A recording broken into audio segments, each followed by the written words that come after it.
You want answers? I think I'm entitled. You want answers? I want the truth. You can't handle the truth. We are the Mad Men of Masculinity. Your home for healthy masculinity.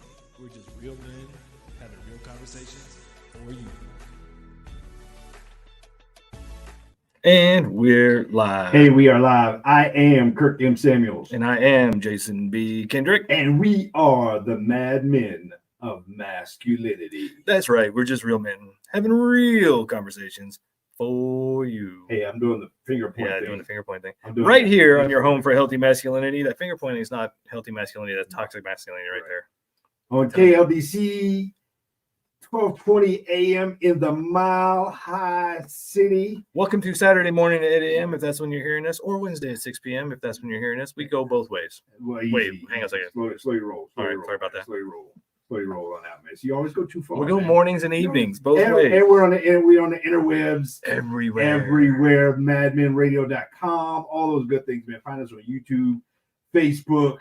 That's what I was talking about when I do the point. That's a really annoying thing that Jason hates when I do. I point right into the camera. Yeah, all you gotta do is look and see what he's doing. It's really it's annoying. It's really check annoying. us out. I just like It just reminds me of childhood. I'm not touching you. I'm not touching you. I was the older brother. Do tell. I was the older brother. I didn't notice that at all. Always be the poker. Annoying. Something like that. Annoying. Hey, we got we looking like we came off a skid row. We did, yeah. So if you do check us out on YouTube and Facebook, you'll see that we pretty much came in. We had a quick snowstorm today as we record this thing. Wore my warm clothes, my layers. We came in looking all scrubby, and we got another dude in the studio today, man. He's looking all fly. Man. I mean, look at this guy. He's cool as the other side of the pillow, man. If you've been around, the Mad Men Mafia for a little bit, you've seen his face. The one and only Mr. Jude Sandvall. How you doing, sir? I'm doing great, fellas. Thanks for having me today. Yeah, thanks for making us look bad. For real, man. We need you to lower the bar around here, man. I had to man. get out of bed early this morning and go do some work, so I don't know you guys in your onesies here today. Hey, I was working too. That's why I got all dressed up because I had to go out play in the snow. Some of these wusses. We need you to lower the bar. Somebody I don't like the cold, man. Worried about getting I don't like the cold, man. I don't like the cold. I don't like that, man. What's it? I don't like the cold at all, man. Lives in Colorado, don't like the cold. Jude is the Divorced Dadvocate. Divorced Dadvocate. Man, this guy has a community. He has kind of just a whole tribe of support for mostly men, probably, right? Around guys that are going through a common experience, which is divorce. Tell us a little bit about that, Jude. Yeah, so this was born out of my own high conflict divorce 10 years ago now. It's been a whole decade. And about 5 years ago, I started working with men and just started coming in contact with more and more dads that were just desperate for help. There's some help out there, but specific to dads. And as going through a divorce as a father is a whole lot different than just going through a divorce without kiddos. And so I began niching that to divorce support for dads. And that's where the Divorced Dadvocate was born. And we've since built a community of dads that come together and support each other. We got the podcast, which is in the top 5% of all podcasts in the world. So we just find that out. Yeah. Obviously, it's needed. Obviously, with those numbers, I mean, it's needed. It's amazing. I thought I would just start something local here, Denver Metro, have some meetings, have some support for guys. And now last year we're listened to in 86 countries, 4,000 downloads. We got guys coming to meetings and coming to classes and calling for support. So it's an unfortunate thing, but it's definitely something that's needed and support that's needed. Most definitely. Yeah, that is, man. That's one of the loneliest times in life, man. Any guy who's been through that journey, been through that trauma, been through that experience, man, will tell you that it is a very lonely period in time where it seems like one of the places one of the experiences, it's hard to find a place for support. It's hard to find somebody that can get it, that understands, no judgment, that gets there's another side to the story, all those kinds of things, man. And so it is a lonely place, man. And I'm telling you, you talk about a rock bottom experience, man. It's terrible. It sucks. And it's bad enough just going through a regular breakup. Yeah. But the worst part is it almost seems like you get more support going through a regular breakup than you do going through a divorce. Yeah. Because it's like, you know, people are like, oh, you poor thing. Oh, she broke your heart. Oh, you poor thing. Like, you're going through a divorce, people are like, I don't want to go anywhere near that house fire. I'm going to stay over here, keep away from that dumpster fire. Well, that's the thing that's the most challenging is when we get into family life and we start building our lives around that, and then it all falls apart. And oftentimes, this was my experience also, it's those friends that were family friends and friends of the soon-to-be ex or the kids or school or whatever it is, then they just don't necessarily know how to handle things. And it's not necessarily a reflection of any of the individual dads or any individual on either side of it. That's mostly people that just don't know how to deal with uncomfortable situations. And that's a majority of people, unfortunately, especially divorce, because not everybody goes through divorce and you don't go through it multiple times. So there's no way in which you handle it. There's no etiquette around how you handle divorce yourself. There's no etiquette around how you handle divorce with friends. There's just no etiquette around it. So it just makes it very difficult and challenging. That's one of the reasons why I like having conversations with you. I mean, we're friends outside of this, but you know, you get it, man. You know, you're not sitting back in some office with a bunch of papers on the wall, just sitting back like you've been there, done that. I mean, and not only that, but you're in the mix. You're in the trenches with the guys that do and that have gone through that. And just even what you said just now, man, because a lot of times in marriage, your social circle ends up being your couple's social circle kind of thing. And yeah, when you go through divorce, man, one of the things that you lose is that social circle. And you're right. It gets real awkward when you're around, the couples or the friends, or if you go to church or something like that, a lot of times, man, the guy ends up being, the one left out of the support circle, the support cycle. Yeah, I mean, that's probably why it's easier when you're not married and going through breakups, because you keep your friends. Right. Whereas you go get divorced and, she gets the friends in the divorce because, like, I think even to Kirk's experience, ladies like to talk and tell a story, and then people start looking at you sideways, like, because she's told all these stories that may or may not be probably fabricated, about how bad and awful you are. And then you go to your normal places and people looking at you like, oh my God, I can't believe this guy. Well, that, and you have more time to go create more social circles if you need to. Now you've got kids, you've got responsibilities, you got work, you got homework, you got to do shopping, you got to pay bills, you got to do all that stuff. Now you got two households, not just one household. It becomes much more difficult and complicated than, hey, it was good time. We tried, but it didn't work out, and so hasta la vista, I'm going to go find whatever new thing I'm going to try. Right. I had I'm better than you, Jude. I had 2 divorces. I'm way more experienced. You're a rookie, man. Yeah, I know. You're a Padawan or whatever they call it. I'm a Jedi. Man. I've been I've had one, the way I like the term you just use, high conflict. Yep. I had one of those, and then I had one that was not one that didn't even involve lawyers. We're still good friends today, all that kind of stuff. And so to be able to experience all those, and in the high conflict one, yeah, man, I remember when, even the church that I went to, people's kids were looking at me funny. Like all of a sudden people were looking at me like, oh, there he is, look away, and I'm like, yo, it's the monster from under the bed. Dude. So was the second one less conflict, and you got better at it the second time? Well, or was it the other way? The second one was less conflict because I was better. You got better. Well, I was better at it. And I will tell you that and this is somewhat subjective, but this is also my experience and what I've talked to.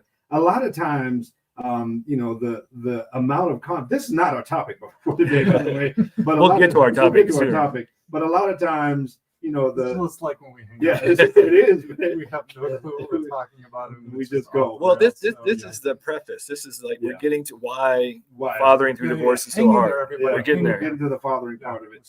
But I think that probably in I would say at least 51 out of 100 cases, normally it's the wife or the woman that will dictate or will highly influence whether it's contentious or not. I mean, obviously, if you're getting divorced, it's something fell apart in a relationship. But I'm talking about the divorce process. A lot of times, it's statistically the wife initiates 80-90% of the time. But I found anyway that the difference is her in terms of whether it's high conflict not so much conflict. But at the same time, I did learn a lot the first time that I was like, okay, I know enough now about my rights and about things that I can ask for and things that I can want and things that I can expect, that, you know, I just went into it more educated. Yeah. It's hard for me to tell because I work on the side with dads all the time. So I hear all the horror stories, and the guys that come to me looking for assistance and coming to the community for support are ones that are very conscientious and care very much about their kids and want to figure out the best way to do this, or if they're being alienated or having challenges with their ex, they want to figure out just the best, most possible, easiest way to get through it. So I try to temper that.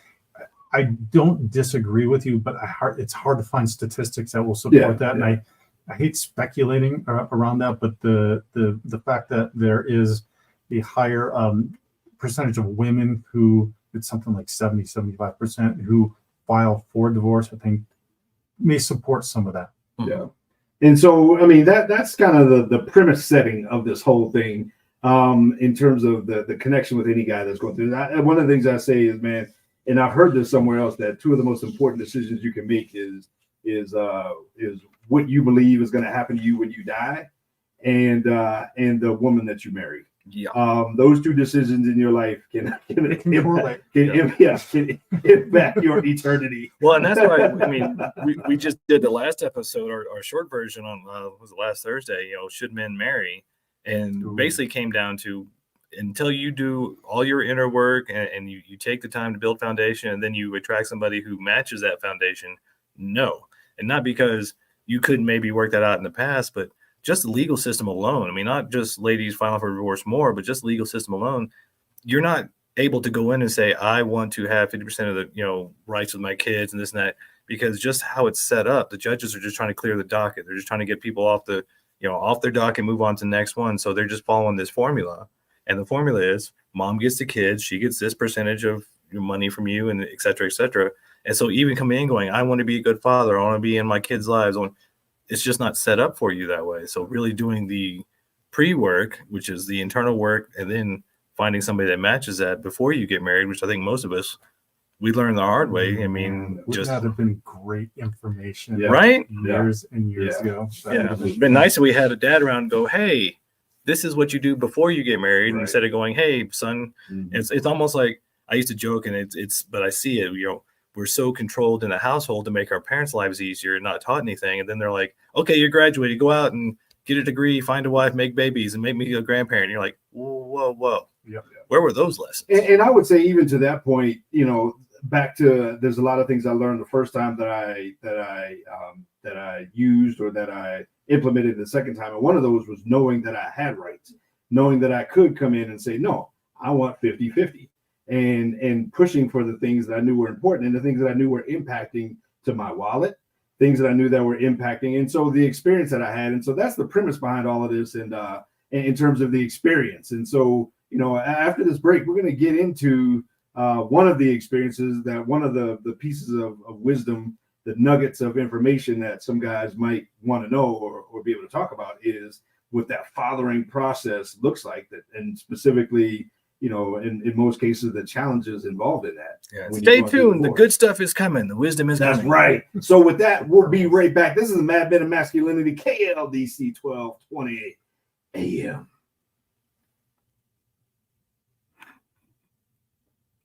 All right, real quick, I want to switch the audio just to see if we even have anything from the.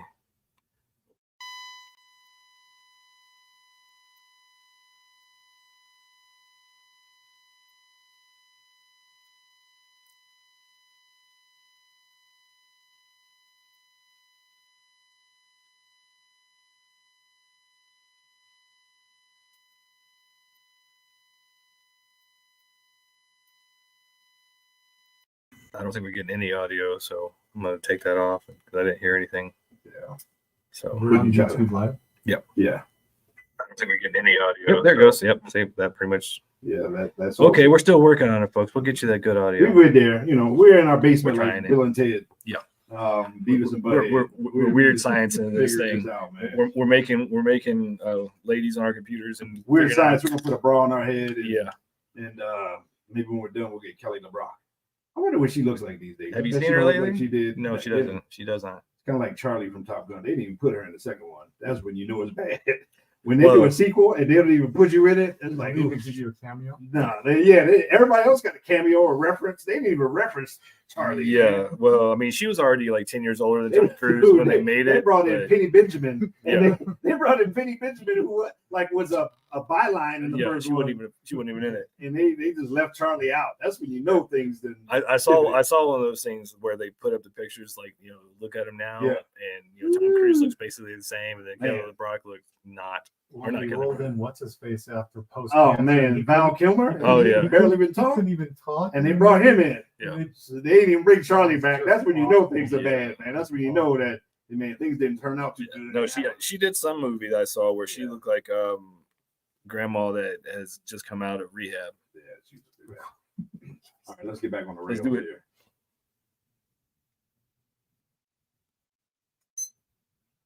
Yes, we are back. Yeah. Mad Men of Masculinity right here on KLDC. And on the interwebs everywhere. Everywhere. We got the one and only Mr. Jude Sandvall, the Divorced Dadvocate. The one and only. In his house. And we're talking about some of the challenges specifically with fathering through divorce. There's a lot of challenges, but we don't have time in a show here, a 1 hour show, to even go through all of them. But hopefully we'll give you some nuggets of wisdom of how what to expect. You know what these gentlemen learned the hard way, because I'm going to be taking my own notes just in case. Yeah. I'm still on the anti, because I don't want to get divorced. Yeah. Or you could just say that you're smarter than both of us. I'm not going to say that. I'm not going to say that. You can say that. I'm not going to say that. Because, you can say that. See, what happens if I say that? Then here in the next 2 years or 3 years, something's going to happen. And then I'm going to come back and y'all be like, I told you so. Who's the smart one now? I told you so. Dummy. Big dummy. That's right. You got us around to facts. So you don't have to worry. We'll be like we're not going to let you go there. We'll be like the bumpers on the bowling alley. We'll let you get off. I'm going to run over the gutter. Nope, bounce over here. Nope, go back that way. How about the other gutter? Bounce over here. Go back that way. But just when we come to you, you got to listen. Yeah, you got to listen. You got to listen because this is a deal. So, I'm hard-headed that way. So, yeah, I mean, you can put your business out there on the street if you want, but in my first divorce, there was 2 kids involved. In my second divorce, there was 2 kids involved. Again, one high conflict, one not high conflict. But I found that there are some similarities in terms of the experience with kids once you go through the divorce process. And one of the things that I found is that you ain't my daddy. No, well, one of them, he could say that, but ironically, that's the one I'm closest to, my son that we adopted.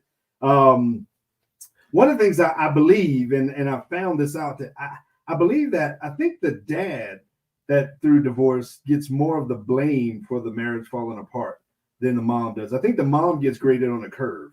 It's again subjective, my experience in conversations with other guys, but I feel like the dad gets more of the blame for why it didn't work out. Jude, do you agree or disagree? It's okay to disagree. I mean, I'm just saying. I disagree. Okay. Because I work with a lot of guys. Mm-hmm. Well, he's hearing the other side of the story. Would be completely the opposite. That they've just got some horror stories of exes, and and lots of them end up with custody of the children and parenting time with the children. But or the opposite is that they're fighting for parenting time with a parent that might be have a disordered personality or some mental emotional issues that are creating havoc and very difficult challenges in going through the divorce. But what I will say is I do feel like there is a culture in that the result of marriage is somewhat fantasized with women, and I had an experience at my tennis club this summer with a handful of women, and I just was like on the peripheral with them, and we just got done through doing some like mixed single stuff, and I was talking to one of the other guys, and they started talking about this woman who is going through or is potentially thinking about a divorce, and literally it became this, well, she should do this, and she deserves better, and da like nothing practical about it. And I feel like oftentimes, and that it once it hits home that the math problem of one house into two households, the finances, your lifestyle is going to be different. You have nobody there to support you to do whatever it is, put the kids to bed, wake them up, take them in the morning, that you have this 100% responsibility, even though it's 50% of the time, is not the dream that they've been told by their girlfriends or by the media or by what they see on TV, et cetera, and that they're going to then be out into the dating world, and then they're going to find their Prince Charming that's going to come by and be like, yes, let me take care of you and all of your children forever, and we'll go and we'll have European vacations and a yacht. It's not. It's not like it's not that way, and we see lots of those ladies. We've been a part of and supported different singles groups, and we feel for them because they bought into this kind of fairy tale of, oh well, if I'm unhappy in my marriage, I can take all the stuff and leave, and then I'll just find somebody else who, of the same caliber. Even though I'm not 20 anymore, even though now I have 3 rugrats, even though I'm in my 30s and 40s, and talking about baggage, like everything. You've taken a train car full of baggage, and you're like, here, take this. And any man with any kind of wisdom or experience will be like, no, respectfully, no. And it's not a knock on single moms. Being a single parent is incredibly difficult, and it's a lot of work, and it's not God's design. We're in the best of circumstances. With 2 parents and kids, it is challenging and a lot of work and stressful. Well, that's not even the design either. It's supposed to be a village. We're supposed to have extended family. We're supposed to have like generations around us, community, a whole community, and then it gets whittled down to 2 parents. Now we're getting whittled down to 1, and we wonder why we're struggling. And we see what's happening with the kids too. Well, we're reaping we're sowing what we've reaped around that is normalizing divorce, normalizing single parenthood, et cetera. And unfortunately, all we got to do is look around to the kids, school shootings, to academic performance, to adult children's failure to launch. I mean, we can go on and on about that. I don't know that we want to, but it's a sad commentary on society. And one thing we need to do is there used to be this thing, and in certain neighborhoods it still happens, but it's becoming less and less, where even if it was your neighbors, they were there watching out for other kids. If they needed to discipline even not their kids, they would do that. And so there was this community aspect of like everybody's watching out for the kids, even if they're not yours. Nowadays, try to tell somebody like, hey, your kid's messing up. See what happens. See how that goes over. It's definitely the exception and not the rule in terms of, somebody maybe listening and say, well, I got a girlfriend that she got, 7 kids, and she found a guy that came in and, that's the exception. That's not 51 out of 100 kind of thing. How long did that last? Well, in most cases, it's very difficult back to your point of the romanticism of being able to move on and find another one. Yeah. A lot of times the best guy that you can get is a guy from your past that you had, or you had the opportunity to have. Well, and it's both sides too. I've had women not interested because I am a dad, and there's a lot of baggage that goes around that. And when you have an ex that is challenging, and you've had a high conflict divorce and high conflict post divorce, then that's a whole different challenge as well. And I can understand and respect the fact of men that don't want to get involved with that with single moms, and also women that don't want to get involved with that with single fathers too. I've actually seen that. I've actually seen kind of the opposite, where I'm more attracted to single mothers, or they think it because I have no baggage, where they're used to, they have their baggage, and then all these other guys have their kids and their baggage. And so instead of blending it and creating the Brady Bunch family, like, hey, look, you don't have any baggage. Come over here and take care of my baggage. No, thank you, lady. I mean, in the best case scenario, you don't have the conflict going through divorce or after divorce, where kids are brought in into the middle of it. Kids end up being the rope of the tug of war, and they're the ones that lose. And so, in best case scenarios, you don't have that. I don't know what percentage. I have no idea what percentage is that versus the other side of that, which is where she tells more of the details than she should, and she loops the kids in on her hurt and trauma and all that stuff, and the kids end up carrying some of the burden, and then they see one parent's side more than the other and all that kind of stuff, where they end up being caught in the middle. I think the best case scenario is when that doesn't happen. But if you're going through a divorce, guys, you gotta accept the fact that might be part of it. That you're gonna maybe want to just move on, but you're probably gonna have less money because statistically speaking, more often than not, men are paying child support and or maintenance, and so some of your paycheck after taxes is going to her. The kids won't be told, you know what, dad supports this house, or your dad supports this house, even though he doesn't live here.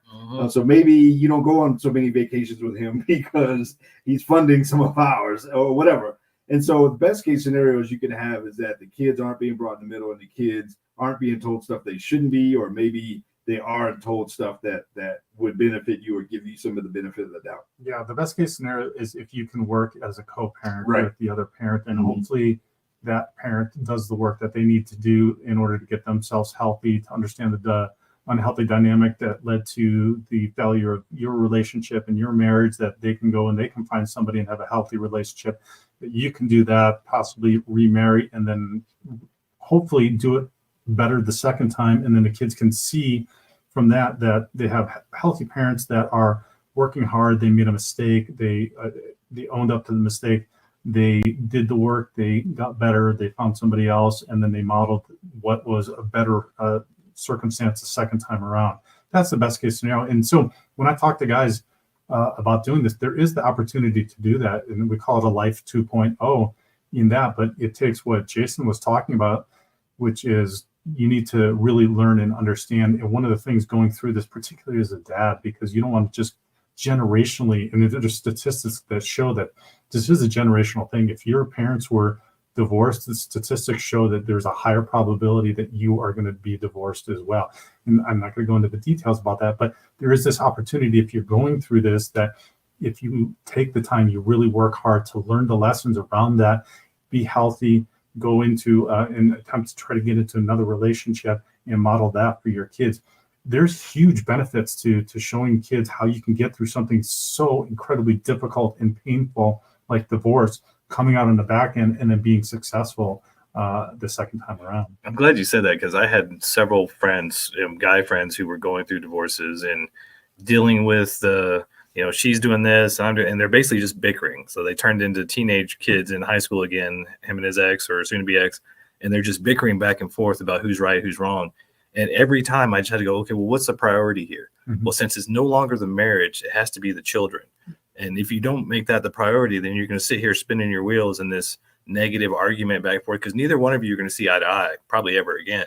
But you can both agree very easily on the children are more important. We need to be great co-parents for the kids. So if you are in that space, gentlemen, and you don't know how to deal with your soon-to-be ex and she's filing papers and getting mean, stop focusing on her. Stop focusing on what used to be the marriage. Start focusing on the children and make them the priority, because it'll make it a lot more, probably a lot more seamless and a lot easier to go through that process when you're making the kids the priority.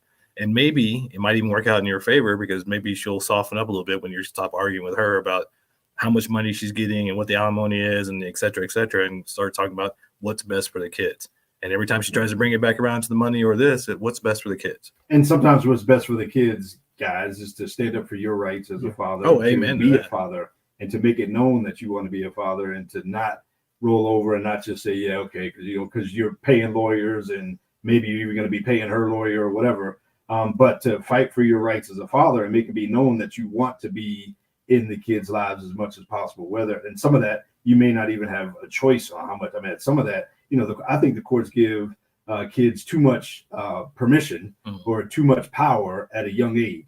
15 or something like that. All of a sudden, they can make 13. They can make decisions on parenting time and all that kind of. Yeah, right. When they hit puberty, when they want to make the worst decisions of their life, let's take dad out of the picture, who might actually say no. Yeah.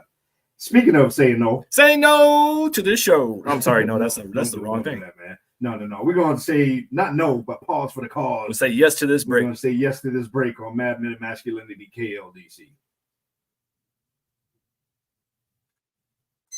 Very nice. Have you guys heard of the book, The Tactical Guide to Women? Sean Smith. A great book. Yeah, I've got it on my audiobook playlist. I got to go back and listen to it again. that first half of that book is exactly what you talk about, which is he talks about learning, about yourself, who you are, what your values are, and then identifying what you want in a woman.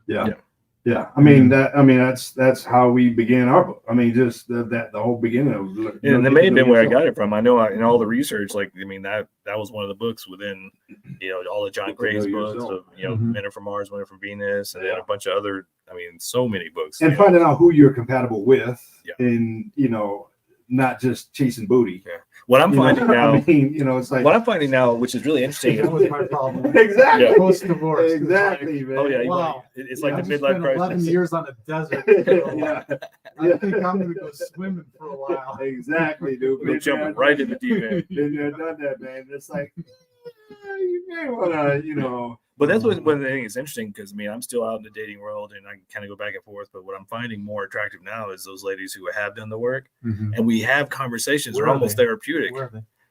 I got mine, man. You gotta get yours. I got mine. They're few. I put a ring on mine, dude. When I found it, I was like, oh, it's no, like I have friends. I mean, even girls I'm not dating or even interested in, but I have friends, and we have these conversations about, my attachment style is anxious avoidant, or I have this that I'm working on this, and it's like we have this thing to talk about, which is so deep, and you get to know a person, and you feel like you know them, and so in some ways, it's like I think we should be finding women who are on a similar level of therapy and self-awareness as we are. Yeah. But until we do that ourselves, because I know I was the poster child of, hey, Captain Navajo, and and let me go find somebody who has my same trauma and try to heal them. And then of course that never works, because even if you do heal them, they go, oh, thanks, bye.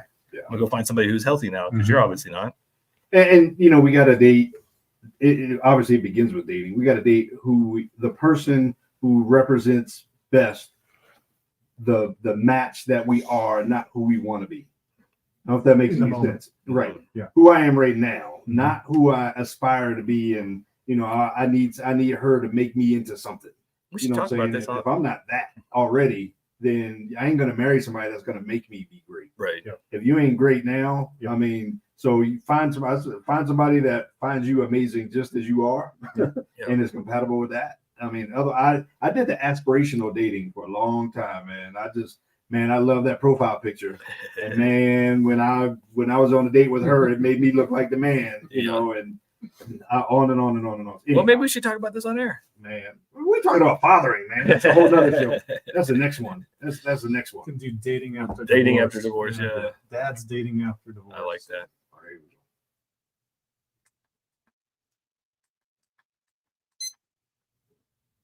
Yes, we are back. Yeah. This is That Mad Men Show. Mm-hmm. We just kind of had a whole nother show. See, that's why y'all need to check us out. If you gotta go to YouTube and watch the behind the scenes. If you just listen to us on the radio, you only get a little piece of it, man. You need to go to YouTube and Facebook. We already got the next show planned out. Oh yeah, we hit a stride.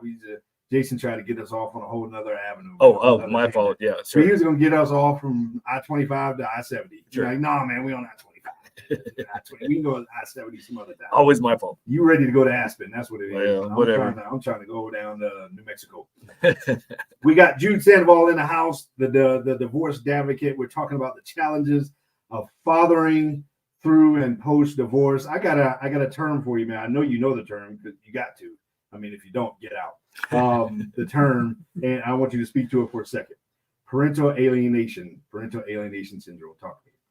Yeah, it's a tragic thing, and whatever side that it happens on, and if it's happening to you, you just know that you have somebody that is an ex or soon to be ex that has some significant mental emotional issues, because if they do not see the value in having a mother or a father involved in their children's lives, then they have significant problems. And so what is it? What is it? Yeah. It is when there is a specific definition, but it's when one parent is attempting to influence a child's opinion and their desires to spend time or be with the other parent. Boom. I don't know if it's still the case. You would probably know more than me these days. You're more current on that. But when I had to go through the dissolution of marriage with kids, we had to take a class here in Colorado. Is that still a thing? Do you know? It depends on the case, and it depends on a lot of factors. There's not, I don't think that there's any specific that you are required to take a class, but oftentimes the courts will.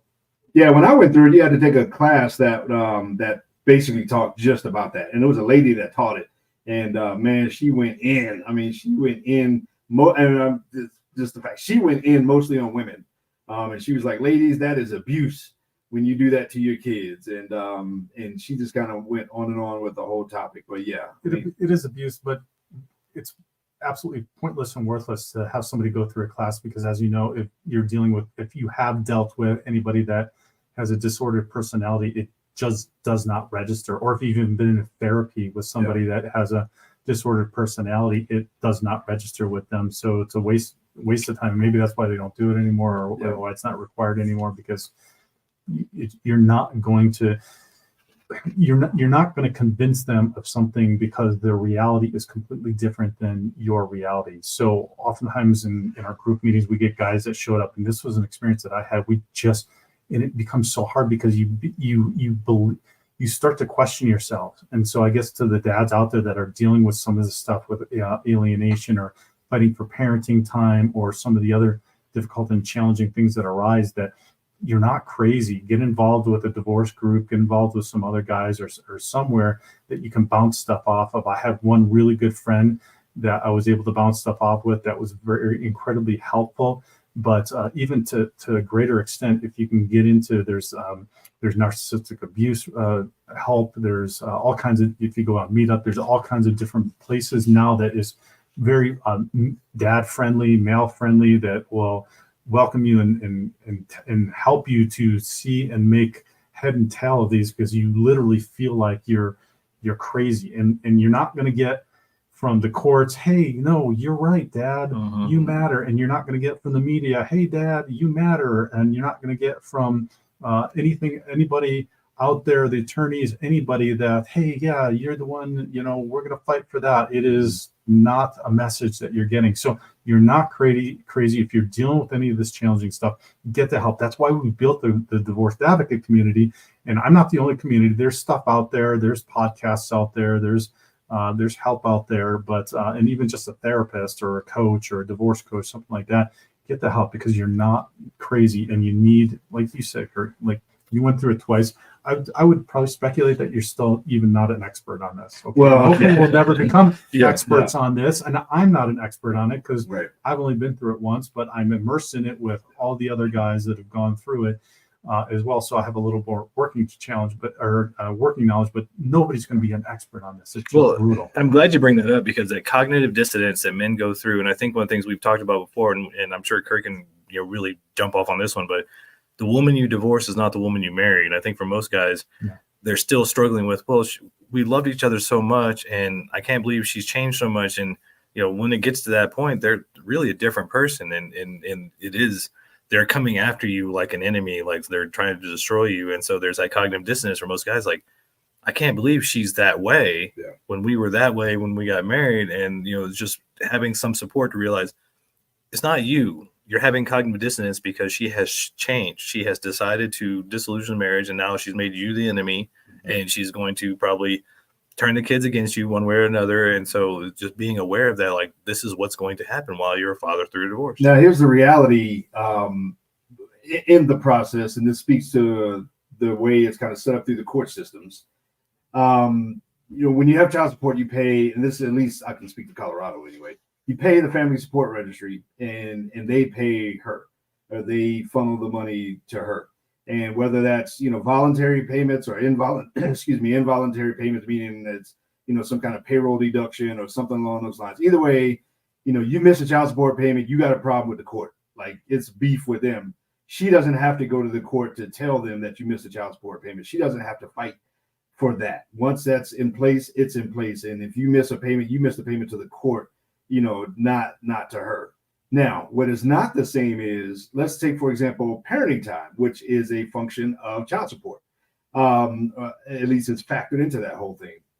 It doesn't work the opposite. Yeah. If all of a sudden she decides, nope, you ain't getting the kids. Right. Nope, I'm not dropping them off, or you can't pick them up, and she disappears and all that kind of stuff. The courts have no idea, and the courts only will enforce that when you take her back to court. Right. So guess what taking her back to court means? More money. More money, more money, more money. So it's not, those things don't, it's not hand in hand. And so these are some of the experiences, and you got to know that's how the game is played in terms of what's enforced by who and by how, and what's not enforced. And sometimes, you do get the short end of the stick, because, man, yeah, they can play it dirty that way if they want to. Yeah, do. there's no student loan deferment. There's no child support deferment where No. you can put it on pause for a year or 2 years. You're going to go to jail. Yeah, the gooch is coming for you. The gooch is coming for you. The gooch going to shake you down in the lunch line. Exactly. They can get it right out of your paycheck.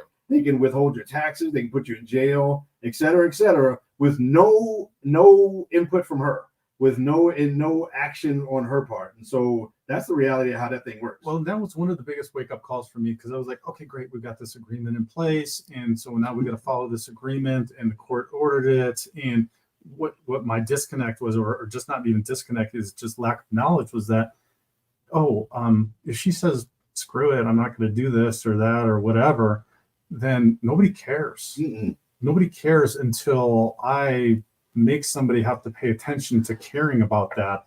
And like you said, then I got to go, and I don't ever recommend going to court yourself and representing yourself, because you're going to get hammered, particularly as a dad. So just don't ever do that. If you got to take 2-3 jobs to figure out how to get an attorney to go to court, then do that. But then you got to hire an attorney, and then you got to force that. And then that takes literally tens of thousands of dollars if it's going to be protracted. I mean, it's not even just thousands of dollars anymore. It's tens of thousands of dollars to get that done. So that's why when we talk about, you talked about, the first thing I say to guys is plan for the worst and hope for the best. Mm-hmm. So you got to plan that this person who's now somebody that you are in some contentious negotiation, because it is a negotiation, that you just have to plan that they are going to go to the worst extreme. You're going to go to trial, and you're going to have to state your case. So you need to make plans from the start for that, and you need to stand up for yourself. So a lot of guys, what you described, I was the same way. Like,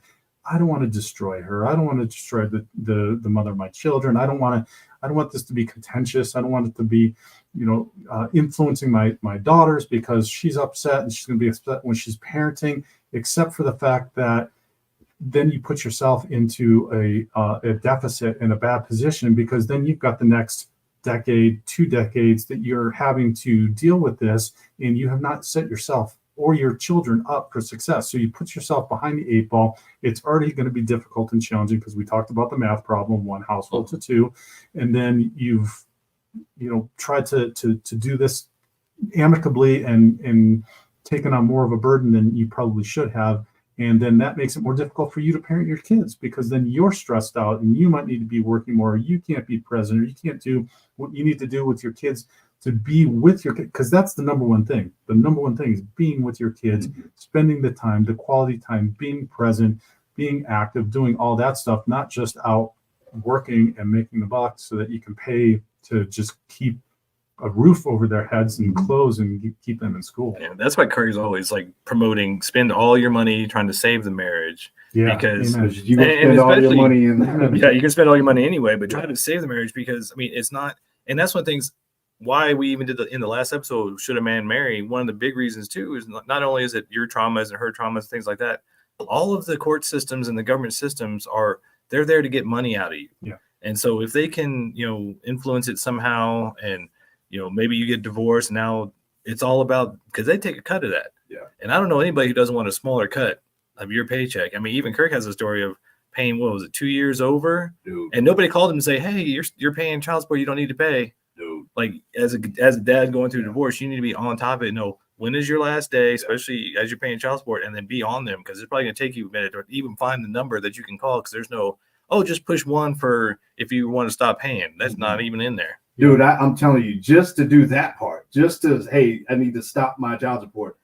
I mean, it is, if you go to the court website, there's one button to hit to request child support or to initiate child support. But in order to stop child support, man, you got to call this person and call that person. You got to leave a voicemail for that person, because it's a government job. They ain't answering their phone. Fill out this form in and call triplicate this and call that. And then, after so long, then you got to find, okay, well, here's the email address you emailed to say, hey, my kid is now 19, stop my child support. And you better do that. I mean, you better get a head start on that a month. Start when they turn 18.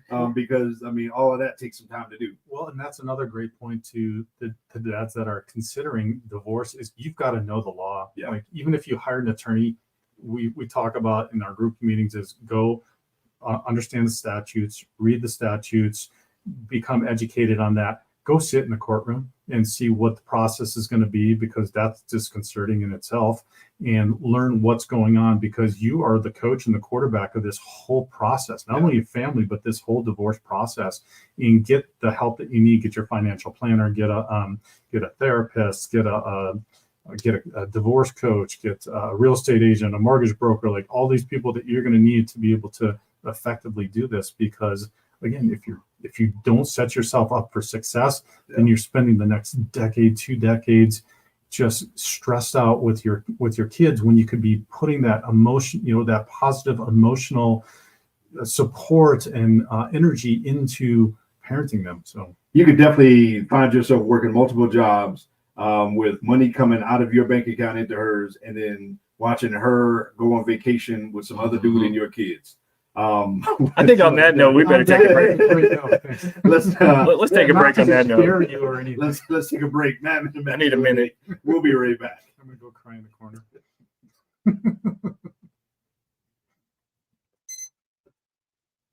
Oh man!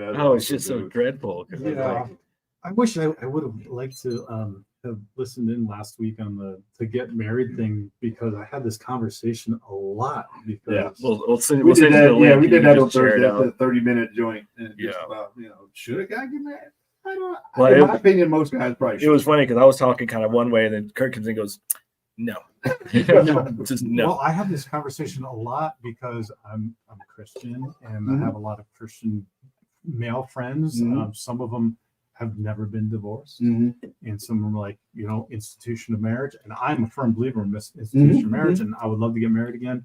But when you look, and then I've also had the debate and conversations with the MGTOW guys, and saying, look, if you look at it from a purely financial standpoint, from the numbers point, from the benefits point, it makes absolutely zero sense. And I can't argue that. Right. And it is, I'm just like you, man. I'm a believer. I'm a Christian. I believe in the institution of marriage. I believe in all that kind of stuff. And just the fundamentals of marriages in terms of relationship, with my wife, but I also believe in, marrying your faith and your heart and your open mind. Going into it with an open mind, being smart about it and all that kind of stuff. So even going into the relationship, even going into a marriage, I'm like, okay, let's be smart about this. So we didn't live together beforehand. We did the prenup, we did all that stuff. Because it's like, we had all the conversations, the hard conversations, that stuff that I didn't learn in the past, that, kind of correcting all of those. But so I believe in, going into it, from a spiritual aspect, and then again from a heart. Obviously, I love this person, but at the same time, here's a reality. You got to get through the minutia first. I think it's incredible. Well, and it goes back to what you talked about also, which is having those hard conversations about what your values are. You got to fight it out during dating. You are, what kind of lifestyle you want, how many kids, or what is life going to look like, etc. And then that could lead into, hey, we got to have a prenup. We're gonna plan for the worst, okay, and hope for and hope and make the effort for the best. And if any woman worth her salt doesn't absolutely is not offended at all, you don't want to be with that. Well, and nowadays you can't look at the landscape and say, you shouldn't be protecting yourself. One way really to tell nowadays is, and I know Kirk can probably speak on this too, is like when you have those conversations and you just lay out the landscape of marriage and men today, like how it's just completely against us. And if she doesn't agree, like I can see how that's logical, and that the court system's against you, and I can see why you're skeptical, and I can see why you're hesitant. If she doesn't agree to that, then she might not be the right person to get into this long-term thing with, because she is not even seeing how it's stacked against us and what kind of a bad card or bad hand you're actually like, oh yeah, give me 7 deuce, I'll play that. Like, give me the worst hand. I'll play that. This is why I'm so in favor of a prenup. Yeah. Not necessarily because I'm expecting to divorce this person, but when you go through that process, you lay out everything. Right. You lay out, I mean, here's how much I got, here's what I got, here's my debt, here's my income, here's my assets, here's all that kind of stuff. Now, what happens? Because guess what? Every marriage ends.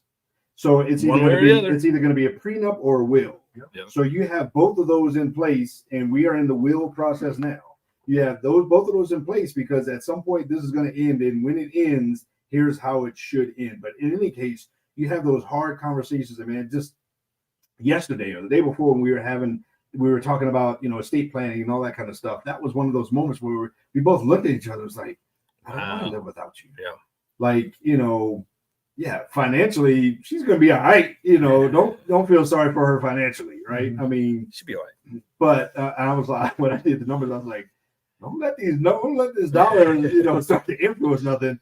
But at the same time, it was a moment where we both looked at each other. I was like, I would rather have you. Yeah. And so, but to have these hard conversations, that's what you got to be able to go into it with that. And when you go into it with that, you have all those talks ahead of time, then that takes all of that kind of stuff, I want to say it takes it off the table, but it also puts it on the table. Well, and it's an opportunity to strengthen that relationship, Absolutely. Right? Because if you're doing it the right way, you're having the right conversations, Yeah. and then you're taking that time, then that helps you to deepen that relationship, and then you're on the same page, and then you're. We need to talk about that on air. Dude, because there's intimacy. Yeah. Yep. Well, and intimacy. That's what you're fighting it out during the dating, so that when you get into marriage, it's not a I surprise. don't like fight it out. Work it out. Talk have it a conversation, out. a conversation, because we're not going to. We're all. I'm going to come to a conversation different than you are, whatever it is, and different than you, and different than you. And so, if you approach it like, "Hey, we've got completely different perspective, different upbringing, different experiences. Like all of this is so different. So let's talk about what we collectively see of how we want this to move and what direction we want it to move. Right? Can we work that out? It becomes dating's a negotiation, engagement, and then even marriage. Then it becomes a negotiation nonstop. Like, okay, we got to figure this out. We got to hash it out. And if two people are really committed to that, there's nothing you couldn't figure out. And there's no secrets. Well, let's go ahead and get back on air. Let's do this man. fourth quarter, because we're running off at the mouth during the break, and we're not even. This is content. It is great. It's good content for YouTube. But oh man, yeah. People. Tanner's in there like, I got places to go. Y'all just running off. We still early, man. We started early. Oh, okay, whatever. Tanner's got all day. Cracking the whip. Let's get back on schedule. He's like, here you go all day. Man. You gotta get on my face. y'all golf ain't that good. Push that button. All right, here we go. And we're back. Yes, we are. You need to get some behind the scenes, get on YouTube, because we just went off the rails. Man. I had to lasso both of these kids and bring it back in. Hey, we're doing a show here. We just got juicy. You need to go on YouTube. You need to look this one up. You need to go on Facebook. You need to look this. We just got juicy, man. We just birthed two other shows. We spawned 2 other ones off of this thing. This is gonna be another month of talking to Jude again. No doubt, last time. No doubt. So as we're in the fourth quarter, as we're kind of bringing this plane in for a landing, as it were, let's get into some of the wisdom and the nuggets and the things. So some of the stuff we talked about during the break is something I think we should probably talk about, because before you get married, make sure you have these communications and you're willing to dig deep and get down into the foundation of who you both are, so that it's not a surprise when you do get married. Because I think that's what ends a lot of marriages, is that they get into the puppy love and the feels during the dating, and they're not actually, Jude doesn't like fighting it out, but they're not conversing it out or having the discussions or taking the time to get serious and have these serious conversations, so that you're not surprised later on. Like Kirk was talking about, doing the estate planning, and then we're like, oh wow.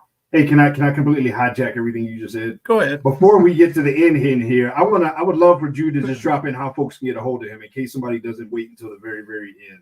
That's a good reason to indicate what Jason just said. Yeah, exactly. I'll be over here if you need me. Don't worry about me. I got no feelings. Jason, we appreciate you. We love you, Jason. Just say where they can find you. I'm done with you guys. Okay, I don't have to sugarcoat you. No. Make you feel better.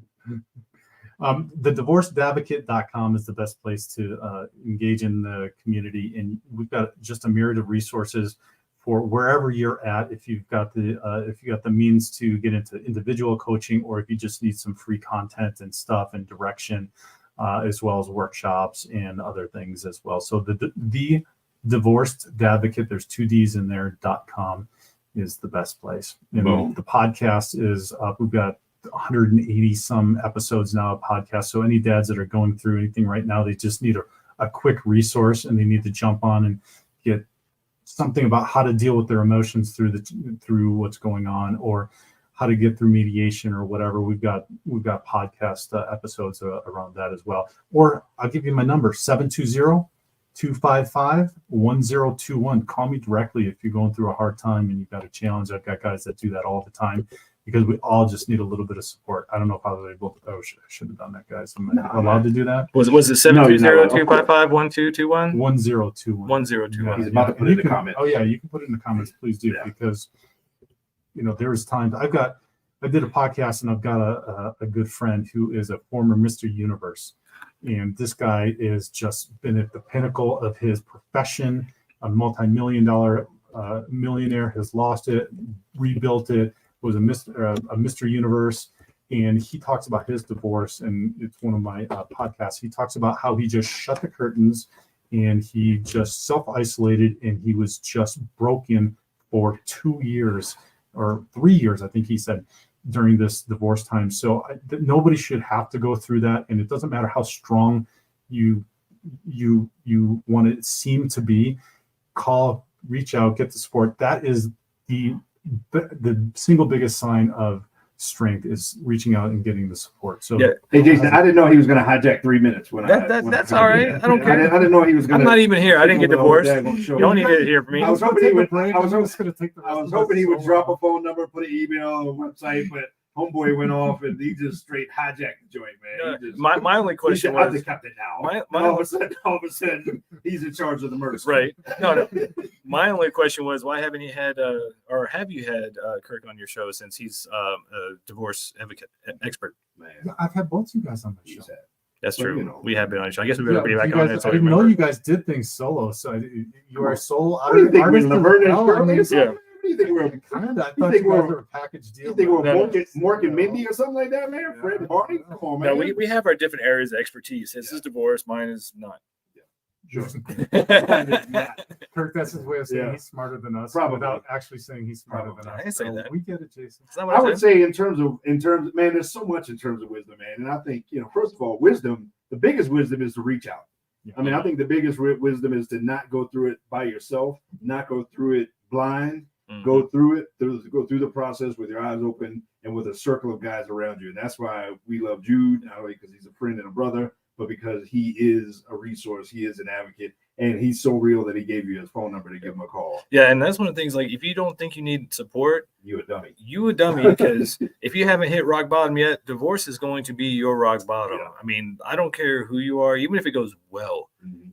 When you are sleeping on a futon or a mattress in that little apartment because that's all you can afford, Yeah. that's your rock bottom. So be prepared, be smart, and know if this is going to happen or is happening to you, get support, get people around you, ask for help, because that's going to be a rock bottom. I mean, you may think you can suck it up and fight it out, but the system is stacked. The deck is stacked against you. The system is not your friend.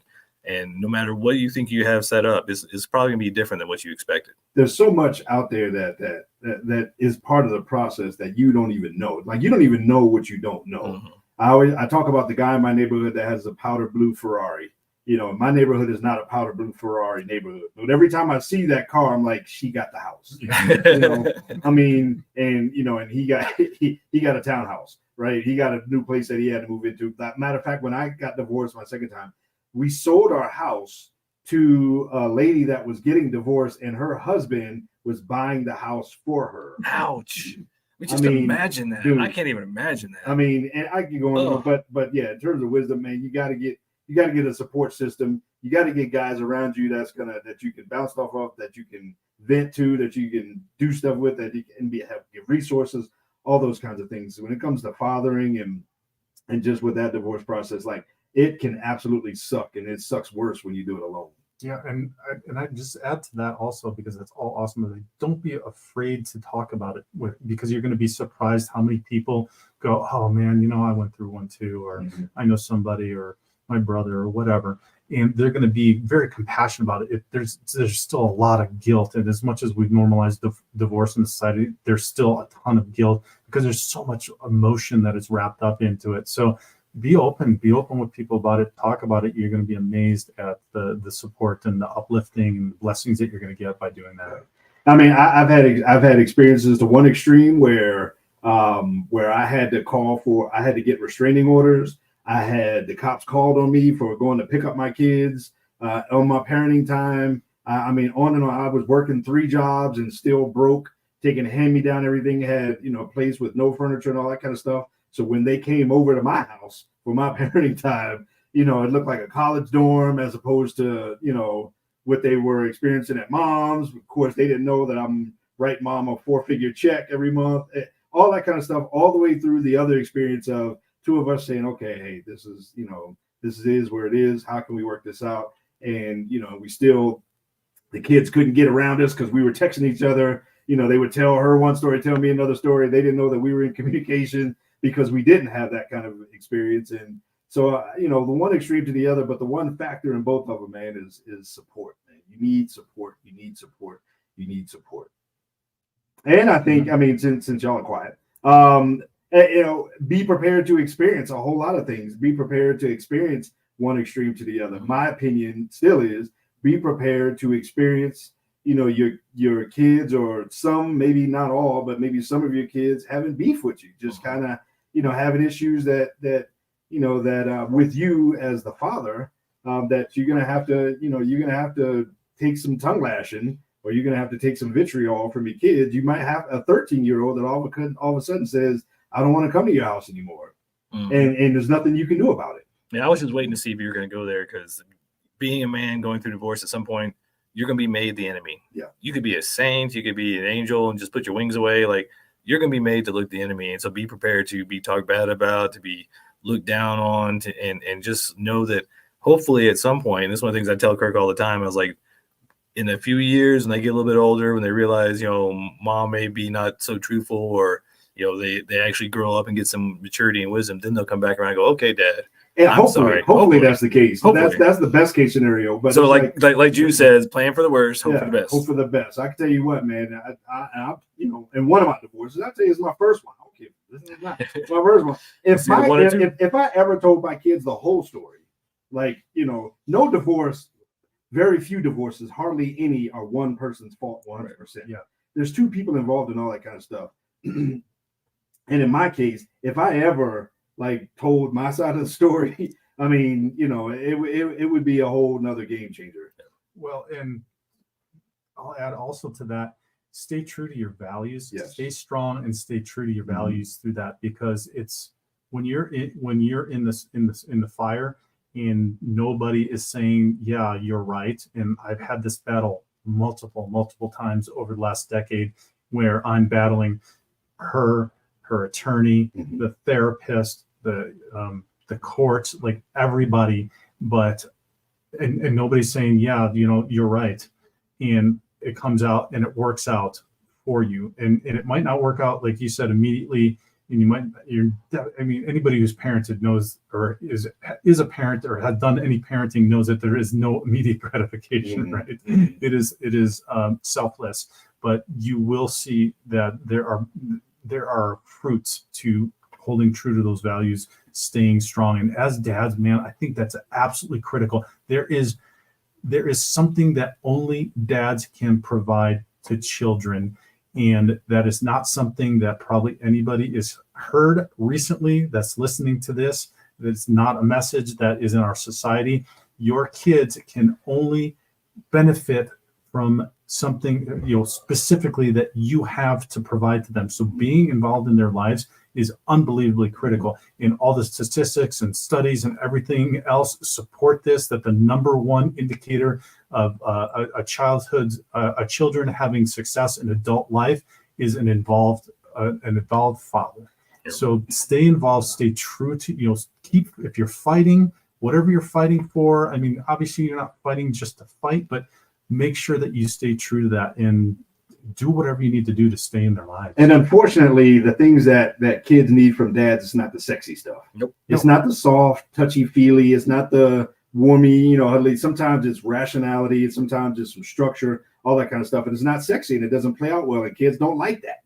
And so you got to play that long game in terms of be who you want to be remembered about 20 years from now. Like, I never talk bad about her. I mean, have that be the story that, you know, hold to your integrity, but you got to play the long game and understand that the stuff that you provide as a dad is not real pretty and it doesn't look really good in the highlight reel. It is. And it's okay to provide structure, and it's okay to provide discipline, and it's okay to do all those things that come naturally for us as fathers. Now that's diminished, and we're even seeing that in courts now with this authoritarian versus authoritative, and I'm seeing that in PREs and CFI investigations and accusations around, you know, being too stringent and authoritative instead of authoritarian instead of authoritative parenting, and diminishing what dads are doing to the point that they're taking away parenting time because they feel that it has too much of a mental emotional stress on the children. But then we've got the children out there that can't handle this mental emotional stress in their own everyday lives because of what? It's not like they're going off to war anymore at 18 or 19 years old, but they're going off to college and they still can't even figure out how to balance their checkbooks or deal with a flat tire. So they didn't have a dad around because they didn't have somebody that was helping to discipline them, to understand, to teach some of that stuff. And so just stay true to how you feel as a dad. Some of this is just inherent, right? We just learned from our dads, if we had some positive dad role models, but some of this is just natural. We are just naturally, this is, you know, not to get into male, female, masculine, feminine energies too much, but some of it is just masculinity. And all right, so yeah, Jude will be back. Jude's gonna be back. And like we said last time, and he is back, and he will be back because, man, this is some thick stuff, man. There's a lot of chew on here. There's a lot of fruit in this conversation, man. So the divorcedadvocate.com. Is there an S on the end of the website? The Divorced Dadvocate. No. Yeah. Okay. JBK is going to correct that in the comments. Oh. And then his phone number is 720-255-1021. Guys, if you're going through divorce, don't go through it alone. Get a support system. You know, get somebody that's been there, that's done that has experience and support for you. So, Jude, man, we love you, man. You are a guy, man. Like, for real. You need to lower the bar with your dress code when you come in. Yeah. But otherwise, make us look bad. I told you guys I'm a pretty boy. Yeah. So Yeah. You the man, man. Well, we're here to support you in your prettiness. What you're doing as well. We love you, Thank you man. so much. We'll see you next time. And ladies and gentlemen, with that, the Madmen are out.